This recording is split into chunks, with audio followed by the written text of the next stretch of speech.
Movie में हमें future का समय दिखाया जाता है, जहां हम देखते हैं कि इंसान काफी डेवलप हो चुका है और एआई के द्वारा लोग ऐसे रोबोट्स बनाने लगे हैं जो बिल्कुल इंसानों की तरह न सिर्फ दिखते हैं बल्कि इंसानों की तरह बिहेव भी करते हैं। इन रोबोट्स के द्वारा मानव जाति जिंदगी काफी आसान हो जाती है। इस प्रक्रिया में इंसान की हेल्प करने के लिए लोग अपनी ही बॉडी का स्कैन एआई को देते हैं ताकि उन जैसे हजारों बनाकर लोगों की हेल्प की जा सके। इन रोबोट्स को सिमुलेंट कहते हैं। लोग रोबोट्स के साथ बहुत खुशी खुशी रहने लगते हैं और बहुत जल्द ये सिमुलेंट्स सिर्फ रोबोट्स नहीं रहते बल्कि ये स्पोर्ट्स में भी भाग लेने लगते हैं, साथ ही खाना भी बनाने लगते हैं और सिक्योरिटी के लिए भी काम आते हैं। इसके बाद हमें मूवी में दिखाया जाता है कि 2055 के समय में एआई द्वारा बनाए गए एक सिस्टम में एरर आ जाता है, जिसके कारण एआई लगभग 10 लाख से भी ज्यादा इंसानों पर एटम बम गिरा देता है, जिससे सभी लोग मर जाते हैं। अगले सीन में हम देखते हैं कि वेस्टर्न वर्ल्ड के सभी गवर्नमेंट एक नया कानून बनाते हैं कि वो सभी एआई से बनाई गई चीजों को नष्ट कर देंगे, जबकि दूसरी ओर न्यू एशिया न सिर्फ एआई के साथ मिलकर रहती है बल्कि उनको अपनी फैमिली की तरह ट्रीट करती है।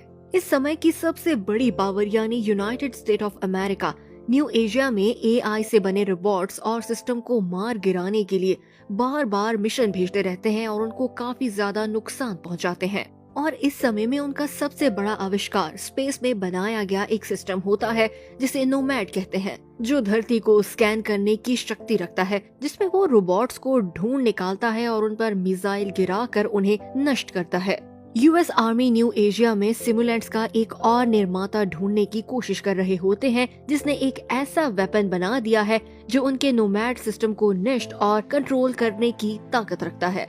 इसे नष्ट करने के लिए यूएस आर्मी लगभग साल के बाद फिर से एक मिशन न्यू एशिया की ओर भेजती है और इसी समय नोमैड सिस्टम इस एरिया को स्कैन करने लगता है ताकि सिमुलेंट्स को ढूंढा जा सके।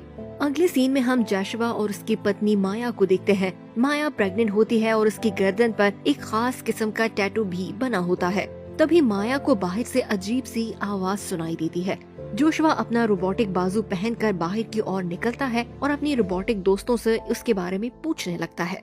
इन रोबोट्स का लीडर हारून एक अमेरिकी सोल्जर ड्रू को पकड़कर जोशुआ के पास ले आता है और यहीं पर एक रोबोट को उसकी काफी धुलाई करता है ताकि वो सच बोल दे, लेकिन वो अमेरिकन उन्हें कुछ नहीं बताता। जोशुआ के साथी यहाँ से निकलने का प्लान बनाने के लिए बाहर निकलते हैं। उनके बाहर जाते ही जोशुआ इस अमेरिकन सोल्जर से कहता है कि वो बहुत जल्दी यहाँ पर आ गए हैं।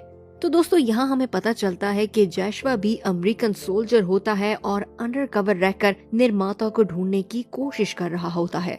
जोशुआ रेडियो पर अमेरिकी सोल्जर को बताता है कि निर्माता यहाँ पर नहीं है। जोशुआ की ये बात माया सुन लेती है क्योंकि माया निर्माता की बेटी होती है, जिसके कारण जोशुआ ने इससे शादी की, यानी इसे धोखा दिया। जोशुआ अपनी लॉयल्टी साबित करने के लिए माया से कहता है कि वो इससे बहुत प्यार करता है और इसके बच्चे से भी, और ये सब कुछ नकली है, आर्टिफिशियल है और सिर्फ हम दोनों ही असली हैं। हमारा बच्चा भी असली है और ये आर्टिफिशियल इंटेलिजेंस से बनाई गई दुनिया इंसानों के लिए खतरनाक है।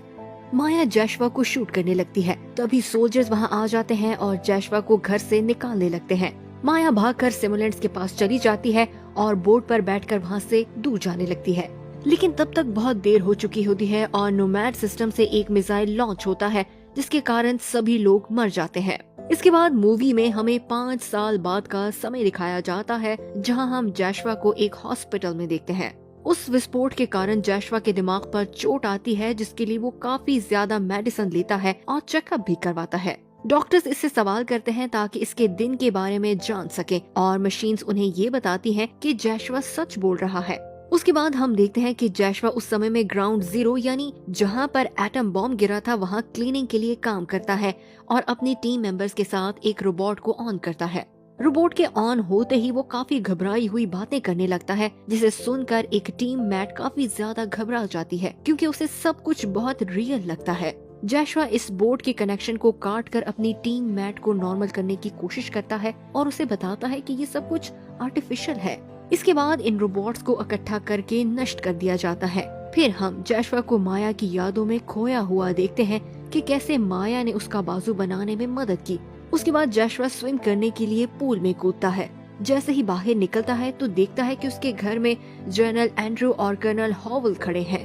वो जैशवा को निर्माता द्वारा बनाए गए उस AI वेपन को निष्ट करने के लिए मिशन पर भेजना चाहते हैं, क्योंकि अगर वो वेपन निष्ट ना हुआ तो US आर्मी ये जंग हार जाएगी। जैशवा वहाँ जाने से इनकार कर देता है और बताता है कि उन्हीं के कारण उसकी बीवी मर गई और वो उस दिन मिसाइल ना फेंकते तो मिशन कामयाब रहता।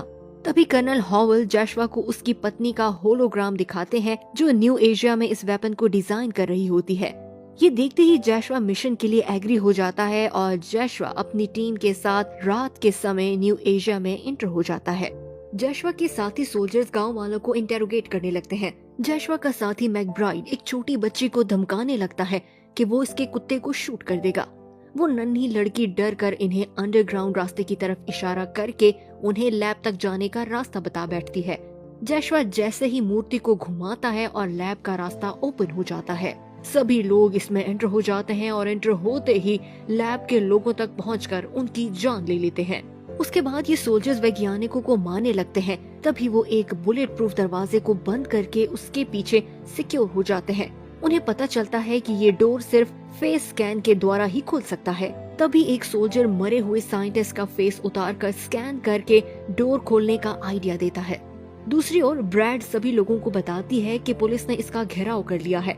वो पुलिस के सामने आकर मिसाइल लॉन्च कर देती है, जिससे सारी गाड़ियां और रोबोट्स नष्ट हो जाते हैं। लेकिन उसके बाद पुलिस की और भी गाड़ियां आने लगती हैं। ब्रैड सभी को बताती है कि उसे यहाँ मदद की जरूरत है और लैब में सभी सोल्जर्स उस डोर तक पहुँच जाते हैं जहाँ वो वेपन सिक्योर होता है। इनमें से एक सोल्जर लॉक को खोलने के लिए एक ऑटोमेटिक सिस्टम लगाता है, लेकिन वहाँ ब्रैड और बाकी सोल्जर्स को मदद की जरूरत होती है, इसलिए सभी लोग बाहर चले जाते हैं और सिर्फ जैशवा ही यहाँ पर रह जाता है। डोर अनलॉक होते ही जैशवा इसमें इंटर हो जाता है और देखकर हैरान हो जाता है कि उसके अंदर एक नन्ही बच्ची टीवी देख रही होती है। जैशवा ये देखकर हैरान हो जाता है कि ये बच्ची एक सिमुलेंट है। तभी एक इंडियन वैज्ञानिक वहाँ आ जाती है और जैशवा की ओर फायर करती है और इस बच्ची को सीक्रेट दरवाजे से बाहर निकालकर निर्माता को ढूंढने के लिए कहती है। ये नन्ही लड़की पहली बार बाहर की दुनिया देख रही होती है और साथ ही वो ये देखती है कि मानो जाति और रोबोट्स आपस में भिड़ रहे होते हैं। इसी समय जैशवा अपनी पत्नी माया को ढूंढने की कोशिश करता है और कर्नल हॉवल सभी लोगों को हेलीकॉप्टर में बैठने को कहती है। सोल्जर्स कहते हैं कि हम ये जंग हार चुके हैं। तभी ब्रैड भी हेलीकॉप्टर तक पहुंच जाती है, लेकिन एक सिमुलेंट उसकी पीठ पर कुछ चिपका देता है। जैसे ही ब्रैड को हेलीकॉप्टर में खींचा जाता है तो सभी लोगों को पता चल जाता है कि इस पर बॉम्ब होता है, जिसके फटते ही हेलीकॉप्टर क्रैश हो जाता है। और इसी समय नोमैड सिस्टम से एक मिसाइल लॉन्च होता है, जिसके चलते ही ब्लास्ट होता है। जैशवा बेहोश हो जाता है। अगले सीन में हम देखते हैं कि जैशवा की आंख खुलती है तो वो खुद को एक बोट में लेटा हुआ पाता है। तभी वो देखता है कि वो रोबोट गर्ल भी वहाँ पर खड़ी होती है। इसके बाद जैशवा को इसका घायल सोल्जर शिपली मिल जाता है। वो इसे एक खाली घर में ले आता है ताकि रोबोटिक पुलिस से बच पाए। तभी अचानक जैशवा को पता चलता है कि वो रोबोटिक गर्ल उनका पीछा करते हुए यहाँ तक आ जाती है और टीवी देख रही होती है। जैशवा टीवी ऑफ करता है, लेकिन ये लड़की अपनी शक्ति से इसे फिर ऑन कर लेती है। यहाँ पर जैशवा को पता चलता है कि यही वो सुपर वेपन है। इसी समय कर्नल हॉवल रेडियो पर कम्युनिकेट करती है और जैशवा कर्नल हॉवल से बात करता है और उसे बताता है कि वो वेपन यहीं पर है। कर्नल हॉवल जैशवा से कहती है कि वो इसे निष्ट कर दे। जैशवा ये करने ही वाला होता है तो देखता है वो रोबोट इसकी पत्नी के टैटू की ड्राइंग बना रही होती है। जैशवा उससे पूछता है कि क्या वो जानता है कि माया कहाँ पर है। लड़की उसे बताती है कि वो जांगडंग में है। इसी समय कर्नल हॉवल को पुलिस घेर लेती है और दूसरी ओर रेडियो की आवाज सुनते ही